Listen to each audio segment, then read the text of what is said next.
Hello everyone, welcome to S Chhabra maths classes. Please subscribe, like and share हमारे चैनल। आज हम कंटिन्यूशन में हमारे पास गेट के कुछ क्वेश्चंस चल रहे थे, आज हम उन्हीं को आगे कंटिन्यू करेंगे। तो हमारे पास आज बहुत इंपॉर्टेंट कंसेप्ट है जिसके बारे में आज हम कुछ बात करेंगे। सो हम फर्स्ट क्वेश्चन अपना देखते हैं यहाँ पे बिना टाइम वेस्ट करते हुए। आप फर्स्ट क्वेश्चन पढ़ोगे तो देखो क्या है। The sum of the eigen values of the matrix given below is. ये हमारे पास कोई मैट्रिक्स गिवन है, इसने हमें बोला है इसकी सम ऑफ द आइगन वैल्यूज। हमें जिसकी भी आइगन वैल्यूज 3 × 3 है तो हमारे पास कितनी आइगन वैल्यूज आएंगी 3। भले ही वो सेम हो या डिफरेंट हो वो मैटर नहीं करता, बट 3 आइगन वैल्यूज आएंगी, ये हमने पढ़ा था। उसके बाद देखो, अगर हम जैसे अपने लेंथी कंसेप्ट के अकॉर्डिंग, कुछ स्टूडेंट्स का सीधा सीधा दिमाग चलेगा, फटाफट क्वेश्चंस करें इसको, इसके आइगन वैल्यूज निकाल लें हम लेंथी कंसेप्ट से, फिर उसका सम करेंगे। नहीं, हमें ऐसा नहीं करना, क्योंकि हमारे पास एग्जाम में इतना टाइम नहीं होता। अगर आप इसके आपकी अच्छी प्रैक्टिस भी तो भी 3 to 4 मिनट्स आपके वेस्ट हो रहे हैं, उससे ज्यादा ही वेस्ट हो जाएंगे, जिसमें गलती होने के चांसेस भी क्या होते हैं। तो हमें क्या करना है, ऐसा कंसेप्ट यूज करना है जिसमें हमारे पास टाइम वेस्ट ना हो और जल्दी से हमारा क्वेश्चन सही भी हो। तो हमारे पास कुछ कंसेप्ट है जिसमें हमने पढ़ा था। देखो, जिसमें से एक हमारे पास कंसेप्ट है कि the sum of the eigen values, ठीक है, इज इक्वल्स टू द, क्या था, किसी को कुछ याद आया? The sum of the eigen values, मैं जिन्होंने लास्ट लेक्चर्स नहीं देखे हैं उनके लिए मैं डिस्क्रिप्शन बॉक्स में लिंक डालूंगी, बाकी जिन्होंने देखे हैं उनके लिए बहुत ईजी है।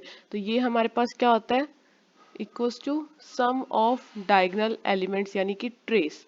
सम ऑफ डायगोनल एलिमेंट्स क्या है हमारे पास, सीधा सीधा कल हमें क्या चाहिए, इसी की वैल्यू चाहिए। इक्वल हम क्या लिखेंगे, λ1 + λ2 + λ3। ये हमने किसको रिप्रेजेंट किया था, आइगन वैल्यूज को, सॉरी डायगोनल एलिमेंट्स को, या फिर इसको हम ऐसे भी लिख सकते हैं 1 1 2 2, कुछ ऐसे भी लिखते हैं, जैसा भी आपको कंसेप्ट है। हमारे पास मतलब है कि इसके जो डायगोनल एलिमेंट्स हैं, अगर हम उनका सम करके लिखते हैं तो वो हमारे पास किसके इक्वल होती हैं, आइगन वैल्यूज के सम के इक्वल। तो हमारे पास डायगोनल एलिमेंट्स क्या है, 1 5 और 1।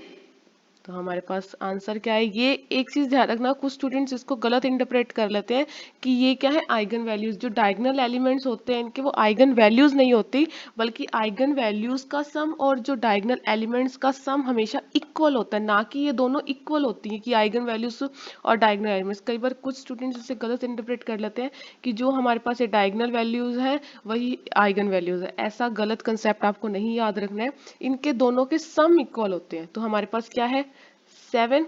तो हमारे पास आंसर क्या है, 7। सम ऑफ द आइगन वैल्यूज क्या आ गया हमारे पास, 7। कितनी देर लगी आपको, कंसेप्ट याद है तो 2 सेकंड 3 सेकंड, मैं मैक्सिमम इतना ही टाइम लगे तो आपका टाइम वेस्ट नहीं होगा यहाँ पे।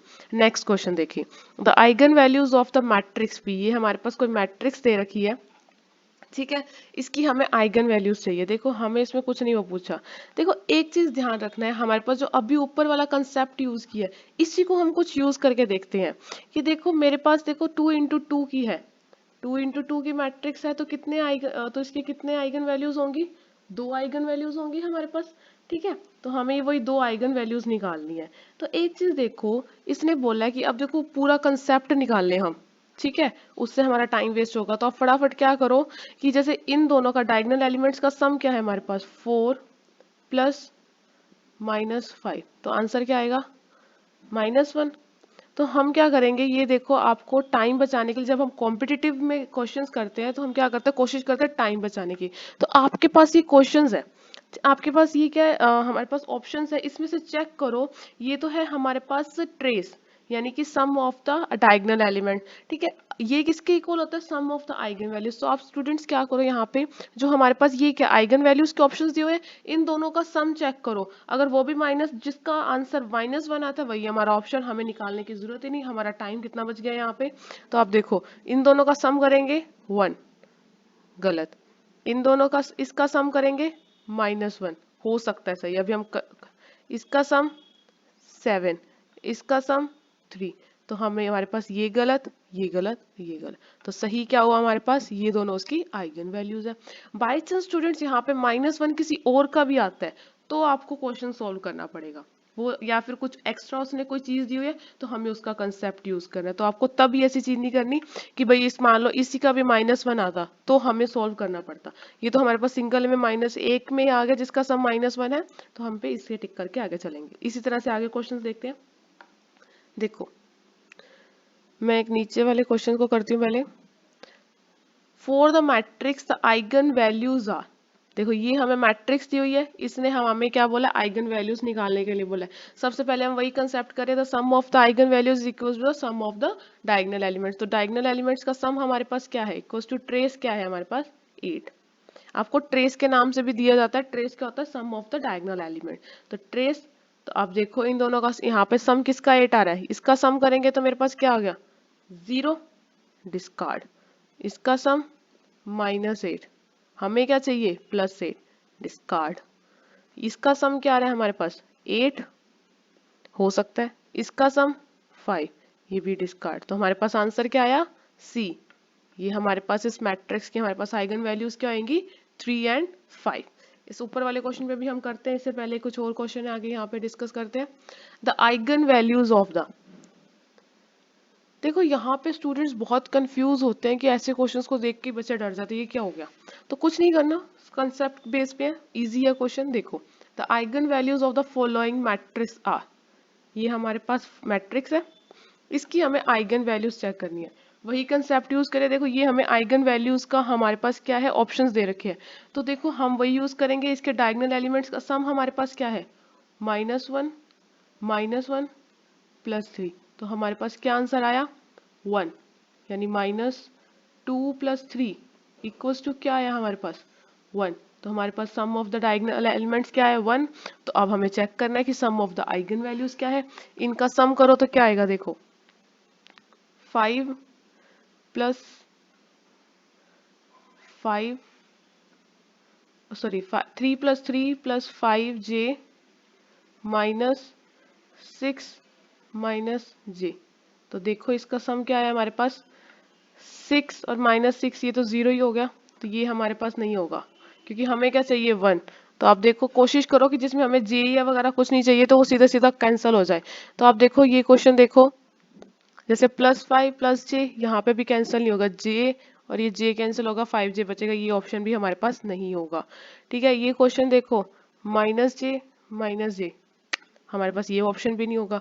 ये ऑप्शन देखें तो 3j और -3 कैंसिल हो गया, और ये क्या बचा -2 और 3, तो ये क्या आ गया इसका 1। तो हमारे पास आंसर क्या आ गया डी। इजी था। देखो मैं आप करना चाहो इसमें भी टाइम वेस्ट करते हैं बच्चे, पूरा पूरा सॉल्व करना। मेरे पास यहाँ पे मैंने क्या देखा, जो मेरे पास यहाँ पे 1 है, बट आपको जो ऑप्शन है वहाँ पे जे की फॉर्म में भी कुछ दिया हुआ है, बट हमारे पास जे में कुछ है ही नहीं। तो हमें क्या चाहिए, मतलब इन दोनों के इनके सम में हमें क्या चाहिए, जे कभी भी नहीं आना चाहिए, तो जे 0 होना चाहिए, जे आपस में कैंसिल हो जाएगा। तो मैंने इसमें जे कैंसिल करके देखा, जिसमें डायरेक्ट कैंसिल 0 आ रहा है, उसको मैंने आगे प्लस करके देखा है कि मेरे पास उसके अंदर सिंपल फॉर्म में 1 आना चाहिए। ठीक है, आपका आपके ऊपर डिपेंड करता है कि आपके कंसेप्ट कितने क्लियर है, उसके अकॉर्डिंग आपको देखना है कि आप उसमें कैसे टाइम अपना बचा सकते हैं। एक क्वेश्चन ये देखें, सारे के सारे कंसेप्ट के ऊपर है। Eigen values of a matrix, ये हमारे पास आइगन मैट्रिक्स है, इसकी हमें इसने आइगन वैल्यूज भी दे दी, एक एस मैट्रिक्स दे दी, ये एस मैट्रिक्स है। ठीक है, इसकी आइगन वैल्यूज उसने दे दी 5 और 1। अब हमें बोलता है कि eigen values of S square की आइगन वैल्यूज निकालो। अब क्या करेंगे स्टूडेंट्स, कुछ ज्यादा दिमाग चला लेते हैं अपना, एस है इसको एस स्क्वायर निकालेंगे, मल्टीप्लाई करेंगे, फिर उसकी आइगन वैल्यूज निकालेंगे। ऐसा करना है हमें, नहीं करना है हमें ऐसा। तो देखो एस स्क्वायर है, तो मैंने आपको बोला था इसकी आइगन वैल्यूज इसकी भी क्या हो जाएंगी डबल, उसकी ये क्या हो जाएंगी 5 स्क्वायर और 1 स्क्वायर। ये डायरेक्ट आपको सिखाई थी मैंने प्रॉपर्टीज ऑफ आइगन वैल्यूज में। तो स्टूडेंट जिन्होंने ये चीज़ नहीं देखी है, मैं आपके लेक्चर्स नहीं देखे जिन्होंने ये वाले, उनके लिए मैं डिस्क्रिप्शन बॉक्स में लिंक डाल दूंगी, प्लीज़ उनको देखें। कुछ और कंसेप्ट भी है जो आगे यूज आएंगे तो आपके लिए बेनिफिशियल होगा। तो देखो 25 और 1, तो एस स्क्वायर की आइगन वैल्यूज डायरेक्ट मुझे क्या पता लगी 25 और 1। ये ऑप्शन कहाँ पे है हमारे पास, ए ऑप्शन। सही। कितनी देर लगी आपको सॉल्व करनी, पूरा कंसेप्ट पूरा सॉल्व नहीं करना है हमें, अच्छे से इसको देखना है। देखो a square matrix is real, हमारे पास ए कोई स्क्वायर मैट्रिक्स है और वो रियल है और सिमेट्रिक हमने पढ़ा था। उसने बोला उसकी आइगन वैल्यूज कैसे होंगी, आर ऑलवेज रियल। इसकी हमारे पास आइगन वैल्यूज रियल ही रहेंगी। एक हमने क्वेश्चन छोड़ा था अभी इसको पीछे, ये वाला, इसको देखो, बहुत अच्छा क्वेश्चन है ये। देखो solution for the system defined by the equations, ये हमारे पास क्या है इक्वेशंस दी हुई हैं। सबसे पहले हम इसको ax इक्वल्स टू b के फॉर्म में, ये नॉन होमोजीनियस है हमारे पास। नॉन होमोजीनियस में हमारे पास ऑप्शंस क्या होते हैं? No solution, unique solution and infinite solution, 3 type के होते हैं। सबसे पहले मैं इसके अंदर ए मैट्रिक्स बनाती हूँ। ए मैट्रिक्स क्या है मेरे पास, बनाओ। x यहाँ पे क्या है 0, y का कोफिशिएंट क्या है, यानी कोफिशिएंट मैट्रिक्स जो हमारे पास होती है 4